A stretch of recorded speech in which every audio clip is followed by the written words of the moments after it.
Assalamualaikum warahmatullahi wabarakatuh.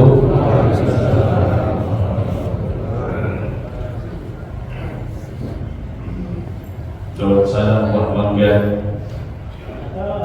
Cakap bro. Yang jauh salam semoga masuk surga. Buat obat, buat nangka. Yang puasanya semangat semoga jauh dari neraka.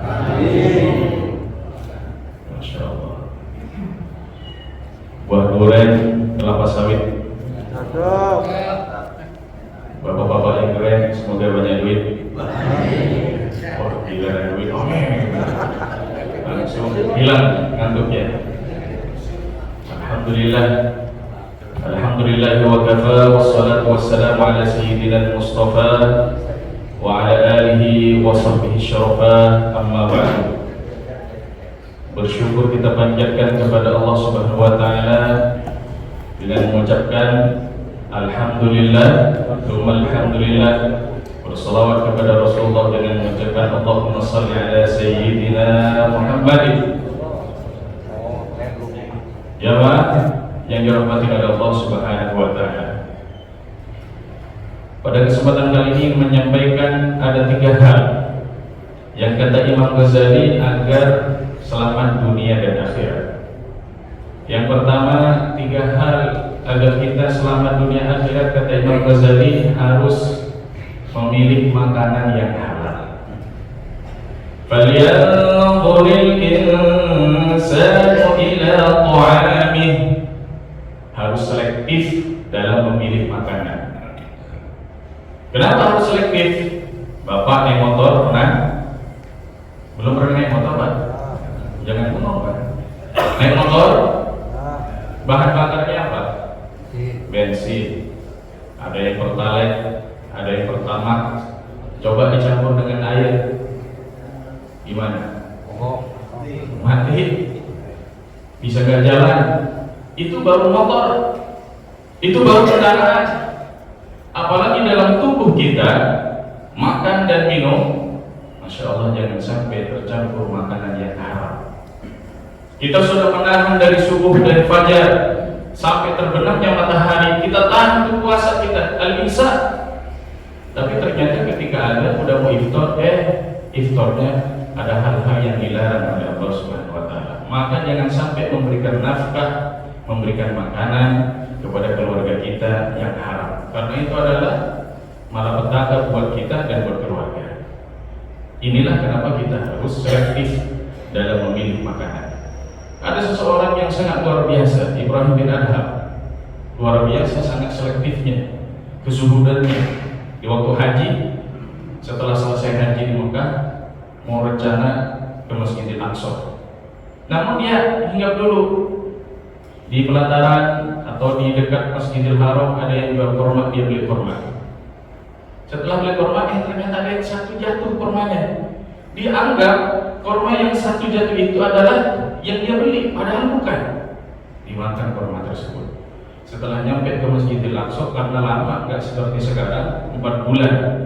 Nyampe di situ dia berdoa di Masjidil Aqsa, ada malaikat yang mendengarkan. Itulah Ibrahim bin Adham yang doanya tidak ditolak oleh Allah Subhanahu wa taala.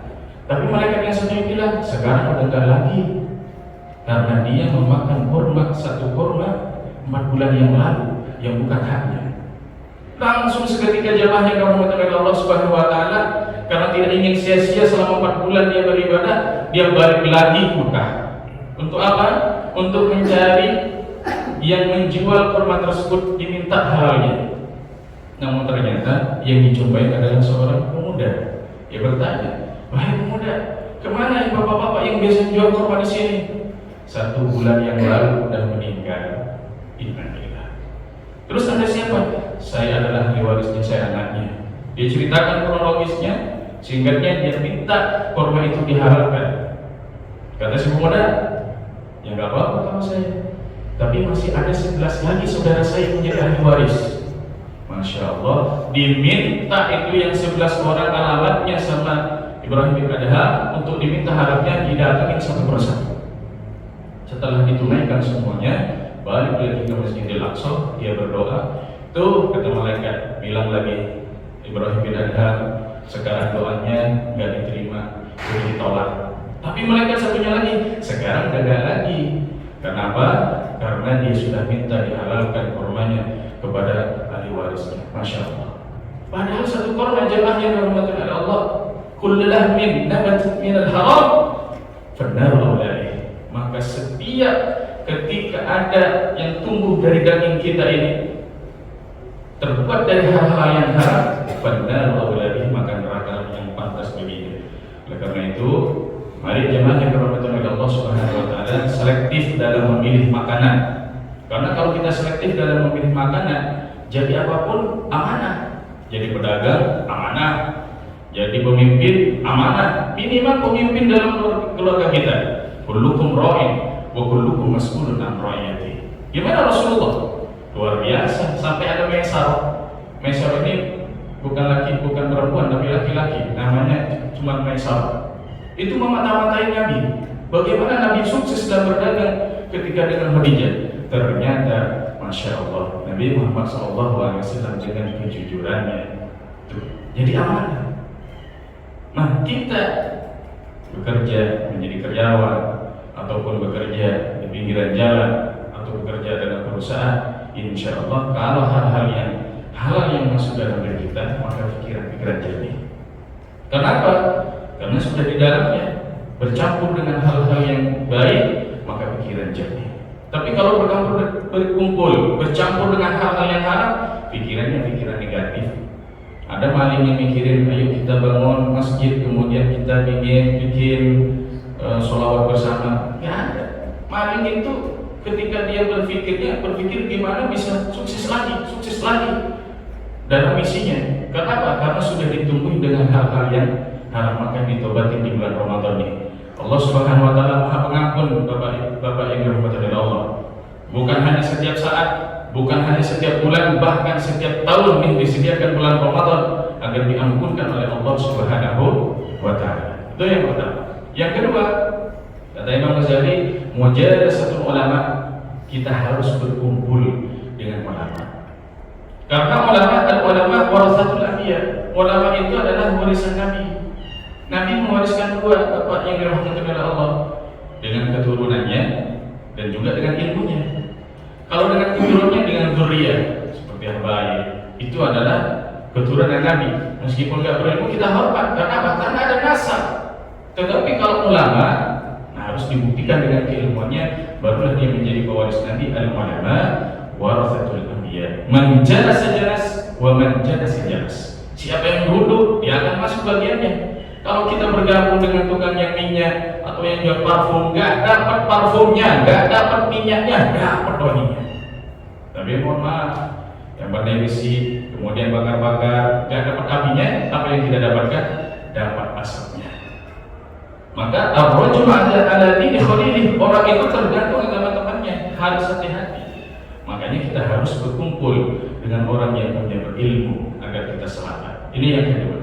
Dan yang terakhir, yang berhormat oleh Allah Subhanahu wa taala, marilah kita sholat 5 waktu. Sholat 5 waktu ini ketika berjamaah, Masya Allah, sholatul jamaah afdalu min sholatil fardhi bisa 20 derajat, lebih utama. Kalau kita sholat sendirian, khusyuk luar biasa, Bismillahirrahmanirrahim, so khusyuk-khusyuknya cuma 1, Pak.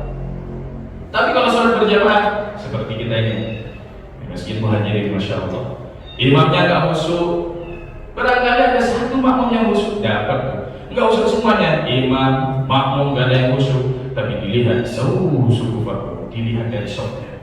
Ibaratnya kalau beli pisang dapat semuanya. Gimana kalau langsung satu banyak, kalau bijian nggak dipilih-pilih. Tapi kalau beli langsung satu karung, ngikut semuanya. Siapa yang jelek, siapa yang buruk, udah nggak dilihat lagi, masuk dalam catatan, langsung dapat pahalanya. Karena berjamaah. Karena berjamaah, maka kita dapat yang terbaik. Sholat ini adalah seperti tiang. Gimana tiang? Sholat ibaduddin. Lihat nih, Masjid Muhajirin yang kokoh, mulai yang belum direnovasi sampai renovasi, luar biasa perkembangannya. Ini bisa kokoh karena ada tiang-tiangnya. Coba kalau nggak ada tiangnya, Pak, nggak akan kokoh. Begitulah dengan kita. Kalau kita sholat maka kita akan kokoh. As-sholatu miftahul jannah, as-sholatu miftahul khair. Sholat itu adalah kunci kebaikan dan pintunya surga adalah kunci surga. Gimana kita meraih surga, meraih kebaikan kalau kita nggak punya sholat? Kita pupuk, kita bangun tuh semuanya kebaikan-kebaikan, kita raih kebaikan di puasa Ramadan ini dengan Qur'annya, dengan puasanya, tapi nggak ada passwordnya, tapi nggak ada kuncinya. Gimana kita bisa menikmati? Contohnya, mimbar yang gede ini adalah berangkasnya, berisi dengan harta yang banyak, emas ada, pokoknya uang ada, tapi nggak ada kuncinya, nggak bisa dibuka, hanya bisa melihat, tidak bisa menikmati dan memiliki, karena nggak punya kuncinya.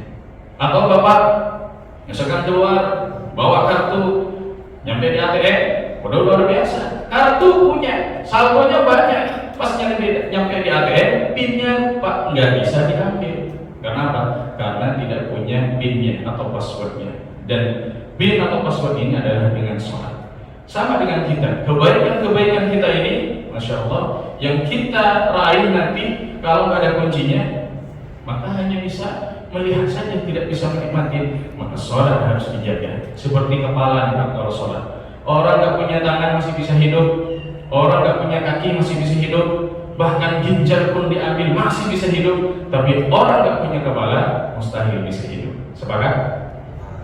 Mudah-mudahan dengan apa yang disampaikan tadi kita harus benar-benar selektif dalam memilih makanan di bulan Ramadan yang penuh berkah ini.